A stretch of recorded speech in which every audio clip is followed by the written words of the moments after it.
சென்னைன்னு சொல்கிறது விட எனக்கு மெட்ராஸ்ன்னு சொல்கிறது ரொம்ப பிடிக்கும். ஸோ அதனால் நான் அதிகமாக மெட்ராஸ்ன்ற வார்த்தையை யூஸ் பண்ணுவேன். ஓகே, டாபிக் என்னென்னா, இப்போ நம்ம மெட்ராஸ்குள்ளே நிறைய பார்க் இருக்குது, அதில் நிறைய வாக்கிங் ட்ராக்ஸ் இருக்குது, தனியாகவே வாக்கிங் ட்ராக்ஸும் போட்டிருக்காங்க. இப்போ இந்த வேளச்சேரி தரமணி ரோடு மாதிரி எக்ஸ்க்ளூசிவாக வாக்கிங் ட்ராக்ஸ் இந்த மாதிரி நிறைய இடத்துல இருக்குது. நான் அந்த வாக்கிங் மார்னிங் வாக்கர்ஸாக இருக்கட்டும், ஈவினிங் வாக்கர்ஸாக இருக்கட்டும், நான் வைக்கிற ரெக்வஸ்ட் என்னென்னா, இங்கே நிறைய கம்யூனிட்டி டாக்ஸ் இருக்குது. நான் திருநாயின்னு சொல்ல மாட்டேன்.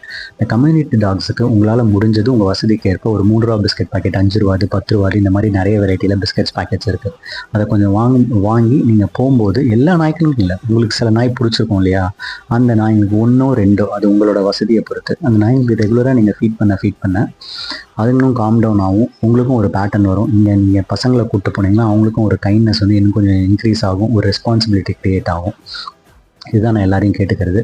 அது சாப்பிட்றதுனால பசி போயிடுமான்னு அர்த்தம் இல்லை.